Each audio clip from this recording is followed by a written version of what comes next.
Hello, welcome back. Thank you so much for joining me again today. So today we're going to be looking at accident prevention and also reducing pain. So we're going to be looking at aspects of coordination, proprioception, balance and control today, and there are a little bit of movement that will help reduce any pain you may have. So to start with, bring your buttocks towards the front of the chair and sitting tall, we're going to very gently tilt the pelvis. So we're going to tilt the pubic bone towards the nose and then the pubic bone down towards the toes. So very gentle. You don't need to do anything too extreme. We're just learning to mobilise our bodies in a safe way. So I'm putting my hands here, which really helps me connect with my body. So they're here, so I can feel what movement I'm doing. That's it. You'll notice I'm keeping my chest lifted, so all the movement's just coming from the lower part of my body. And we're able to warm up our pelvis, our hips, a little bit in our spines.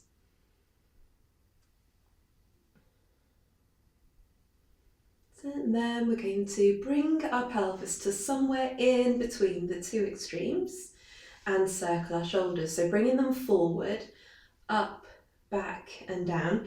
And if you're prone to hypermobility, try to keep this move really small and try not to shrug yourself into it. So you're keeping your neck really long as you're circling the shoulders round. That's it. It's nice and gentle, not paying too much attention to any clicks or crunches or snap, crackle and pop, any of that. Circling them gently.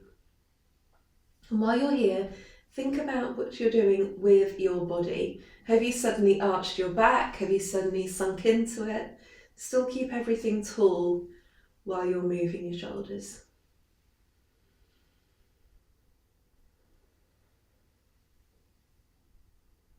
And then we're going to rest the shoulders away from our ears. And some people like to put the hands here so you don't feel like your shoulders are hanging out of joint.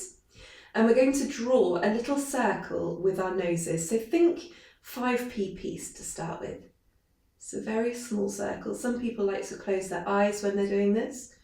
So feel free to do that if it helps. And while you're doing this, think about what you're doing with your body again. Are you leaning forward? Have you suddenly sunk down? Still try to keep tall as you're drawing this circle. And draw the circle the other way as well.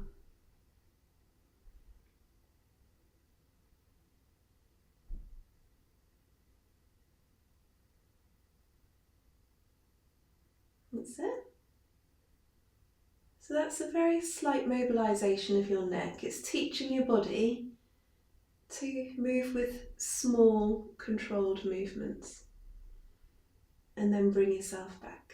Okay, and then knees. Just look down at your knees and double check you suddenly haven't done this or this or this. So try and get your knees to be in front of your hips and your heels to be underneath your knees, and that gives you a really solid base when you're exercising from your chair.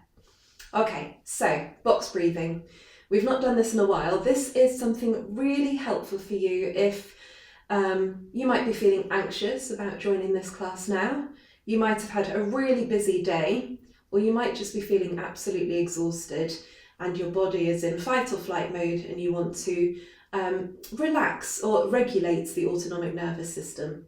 So box breathing is where you breathe in for 4, you hold your breath for 4, breathe out for 4 and hold your breath for 4. So sometimes people really struggle being told what to breathe and how to breathe.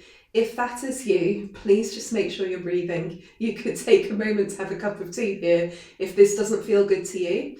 Or if you want to try it, feel free. We're only going to do about 3 or 4 rounds.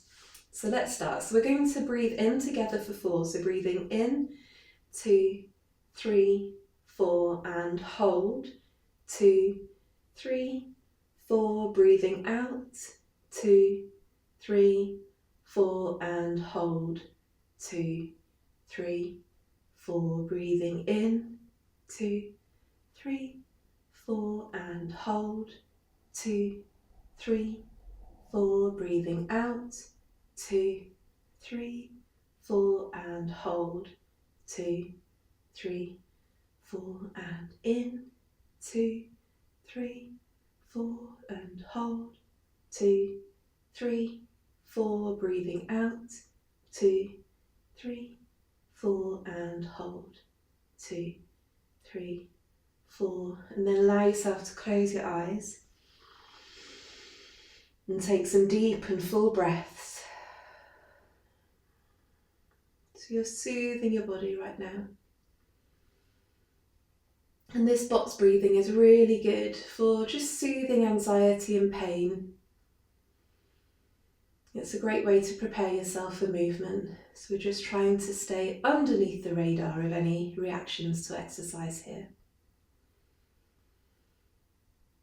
Okay, so moving to our accidents and injury prevention, we're going to start with proprioception. So proprioception is our awareness of our body in space. So it is mainly associated with connective tissue as opposed to muscular issues. So that would make perfect sense that people with things like chronic illnesses, connective tissues disorders will struggle with their proprioception.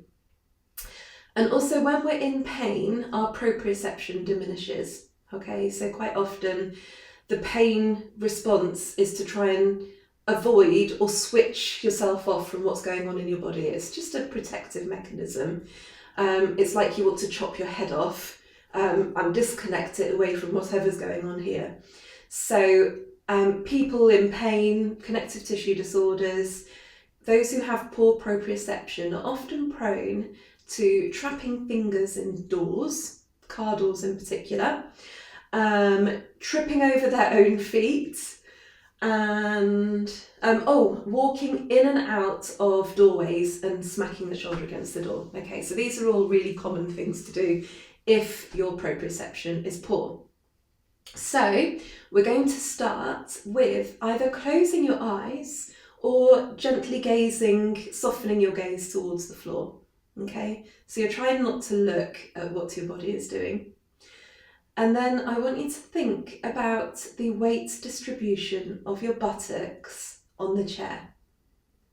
So I want you to imagine those buttocks on the chair and feel how they are on the chair. So you might want to do a little wiggle. You might even want to put your hands there to create that connection, to feel how your buttocks are splayed nicely on the chair. And then notice the weight distribution. So if you can feel your sit bones on the chair, if your chair's hard enough, notice if there's one sit bone that's digging into the chair harder than the other. Notice then I just took a big breath because I realised I wasn't breathing, so make sure you're still breathing as you do this. And notice if you may be tilting forward with your buttocks or back. You could even move your buttocks, move your hips, and see if you can gently reposition so your weight is distributed evenly. And then moving down towards the feet. And notice if your heels feel heavy in the floor. Notice if your toes are touching the floor, if the ball of your foot is touching the floor. Notice if one foot feels heavier than the other. Notice if maybe you're arching your feet so the outside edge is more heavy on the floor.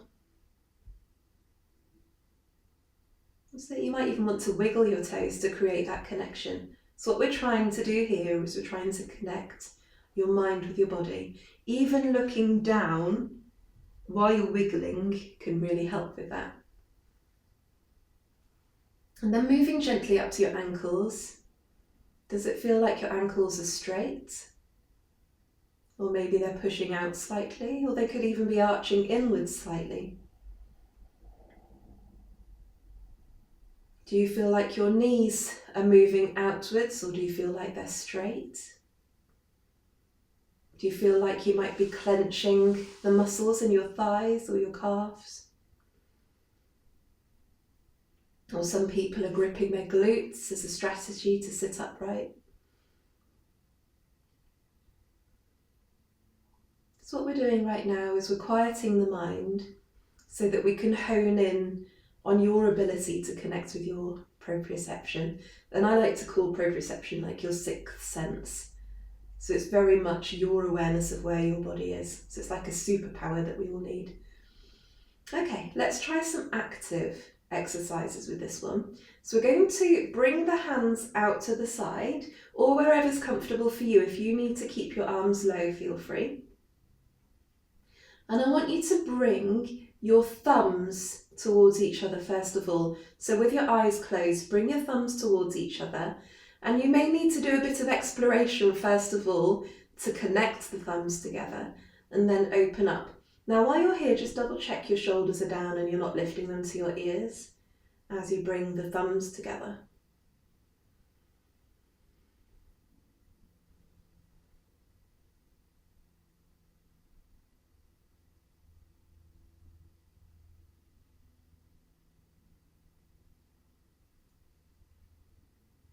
That's it. And in time you might notice that it's getting easier and easier for you to connect your thumbs together. Try with your forefinger. Try and get your forefinger to connect with the other one.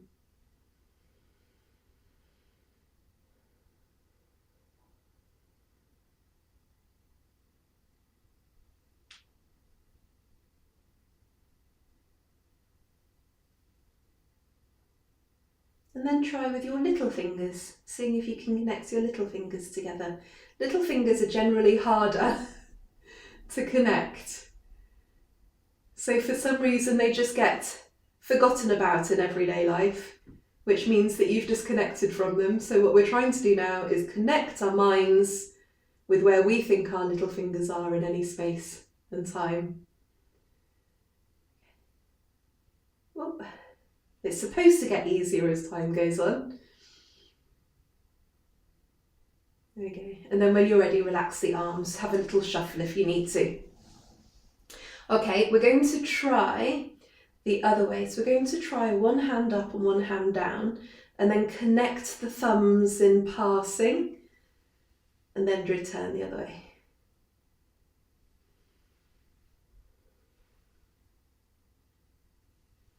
That's it. You could even brush the forefingers in passing.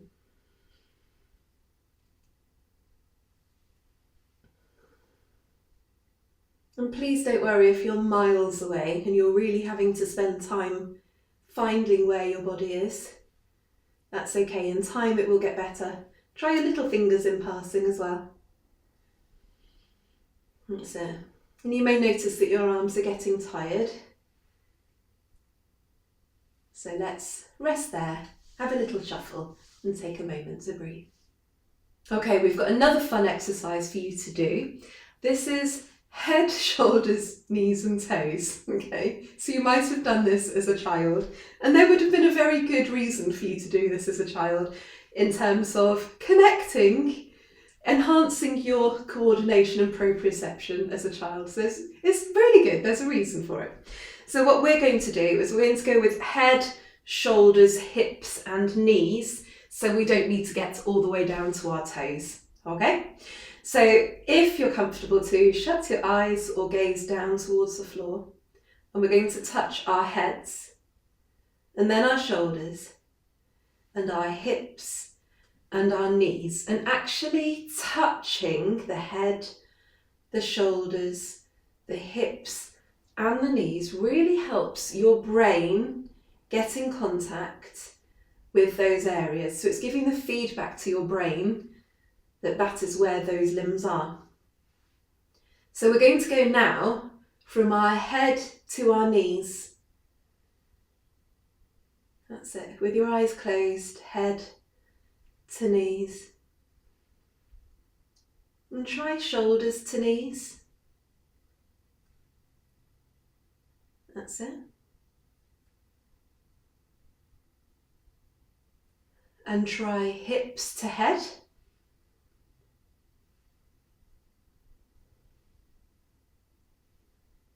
Okay, I've got a little challenge for you.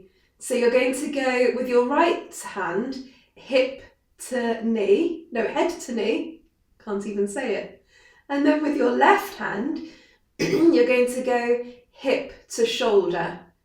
Okay, let's try it. That's it, and we will swap in a minute. It's really hard. This is more towards coordination, which we will lead into in a second.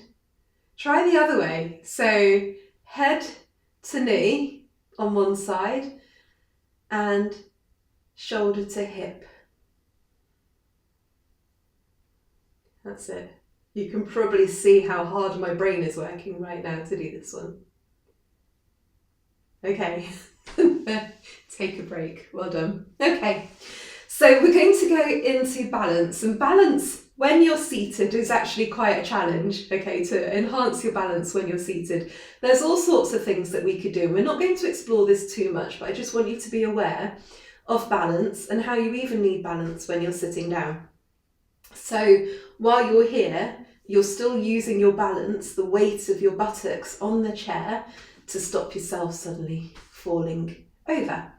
So what we'll do to start with is we will lift a leg. So lift a leg, and you may notice that certain aspects of your body are having to readjust to still hold yourself upright.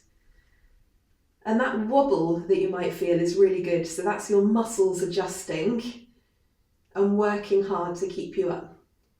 And if it feels okay to you, you could try and sink yourself back without leaning on the back of your chair and trying both legs up. You could use your leggings to help, and so you're balancing on those sit bones. That's it. And we've also got the big balls as well. So putting your feet on a ball, that will really help you enhance your balance, or even sitting on that ball. Okay, and you'll notice that the hinge back is really helpful to help you with your balance. Okay, try it with your eyes closed. So balance is naturally harder when you close your eyes. So you might feel a bit more wobbly. You might feel a little bit like your mind is trying to work out where you are in space and time. That's it.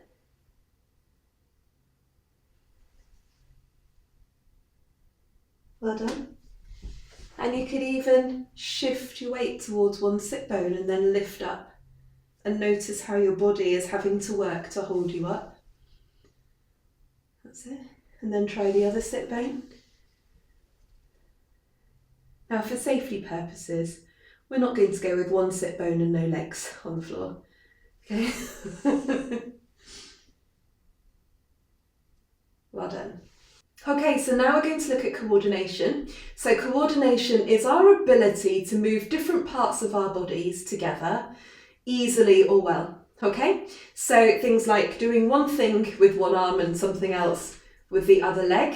That's the kind of idea. And we did a little bit of that with the head, shoulders, knees and toes.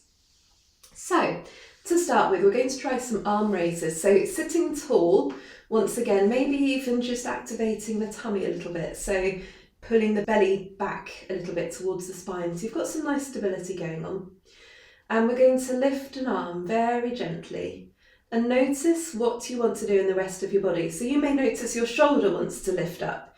You may notice your back wants to arch. You may notice you're doing this. So see if you could keep everything really still as you glide that arm up and then glide it back down again. That's it. So you are controlling your body and finding a way to coordinate with it. Now, as this one comes down, bring the other one up.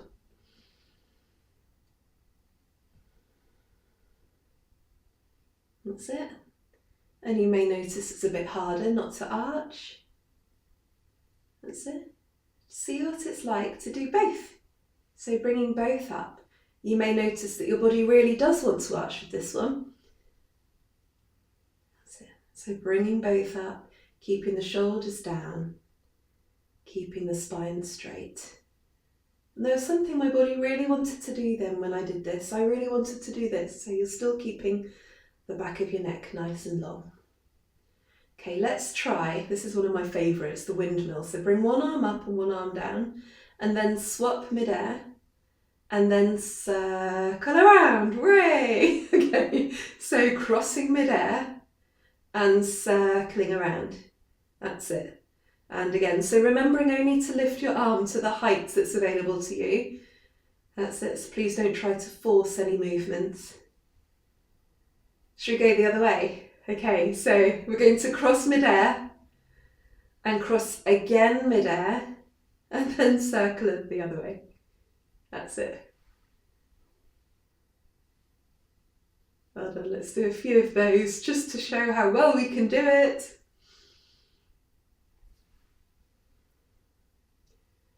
And then that's been a lot of arms, hasn't it? So let's involve our legs a little bit as well. So we're going to bring the opposite arm and the opposite leg away from the body and then return. So if you're struggling with this, start with thinking right arm, left leg. You could even touch them to create that connection before you move. It does really help. So if you want to make it a bit harder, you could hinge back. You could even lift the leg up and then return. You could kiss the back of your chair with your shoulder blades, or you could stay well away from it and use your tummy strength to support you in this one. That's it.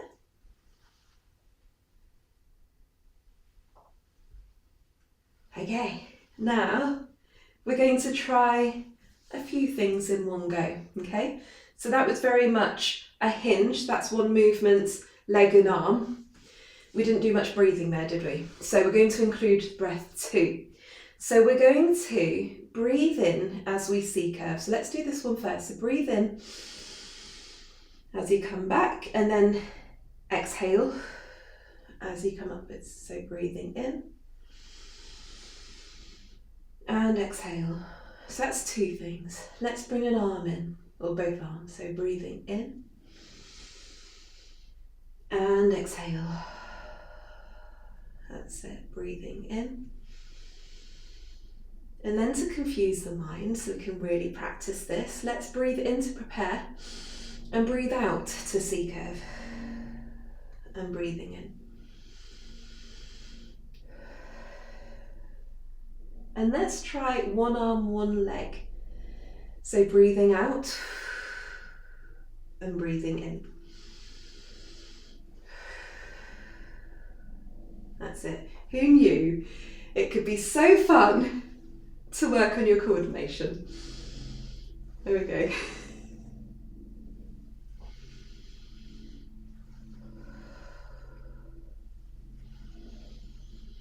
And one more.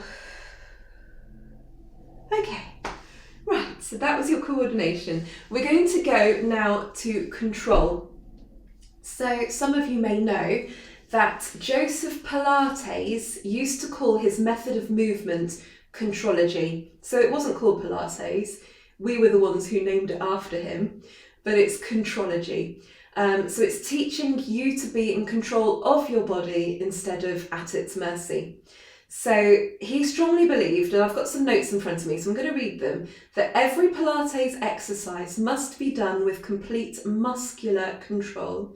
So no body part is left to its own device. It is all a conscious and deliberate movement.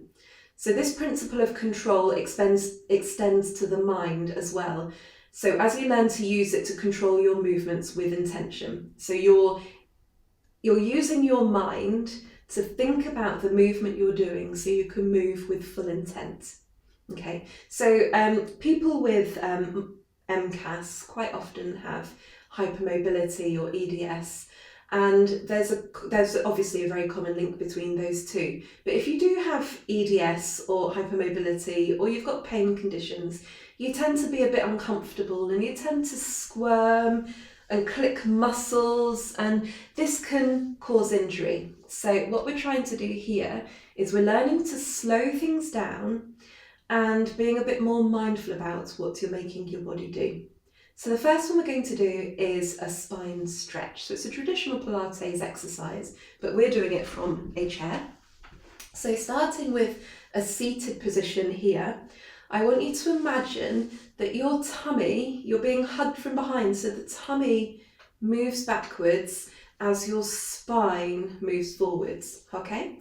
So if it's comfortable for you, you could put your arms forward as well, just keeping the shoulders down. As your tummy moves backwards, the spine moves forward and you reach the head between your arms and then return back upwards. And now you're thinking about what your body's doing. So think about what muscles you might be activating as you're doing this. As your tummy goes back, your spine reaches forwards. That's it. Thinking about what your shoulders are wanting to do. So you've got full control here. So you're not going to let your shoulders lift up to your ears as you do this one. That's it.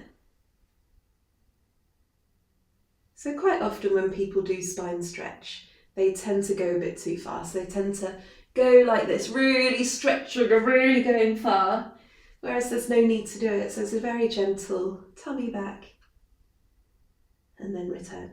Now holding up your arms for that period of time can make them quite achy. So have a moment to rest, and then we're going to go for a spine twist.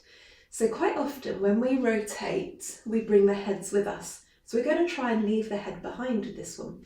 So you could bring your arms here, make them less heavy by bending the elbows, or even crossing them here instead, okay? So you're here, and we're going to rotate, but keep the head facing forward. It's interesting, isn't it? And then return. And rotate and keep the head forward. And return. Now when you're doing this, have a think about what your hips are wanting to do. So quite often when we're rotating, our hips are wanting to respond. Try and keep them still. So you have got full control over what your body's trying to do as you do this.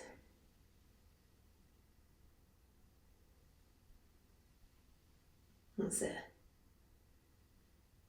And then to make it a bit more satisfying for you, it's a little gift from me. Cross your hands over your chest and rotate your head in the same direction, as always being mindful about how far you reach as you do this.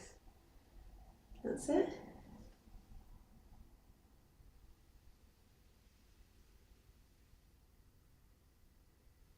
And then return. Okay, so let's have a little bit of a stretch so we can just mobilise our bodies before you leave me. So we're going to start with the legs a bit wider. That's it. So double check you've got enough bum on chair. And we're going to sink down. So we're going to rest an elbow on a thigh and then reach up and over, and just being mindful of that shoulder. So you're not lifting the shoulder up to the ear, being mindful of your head. You're not leaving it upwards, you're not sending it the other way, keep it in the middle, and then come up and over the other way. Isn't it nice and gentle?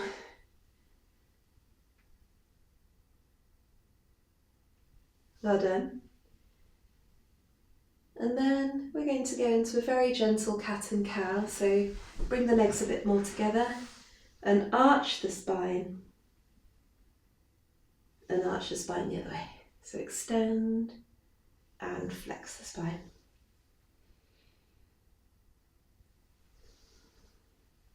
That's it, remembering not to hang your head backwards. So think long neck here. That's it, well done. Okay. And then to celebrate your amazing movement today, to celebrate the fact that you have worked on your proprioception, your balance, your coordination and your control, we're going to reach the arms up, breathing in, and exhale, press the hands down past your chest in honour of you looking after your bodies. Well done everybody, nice to see you.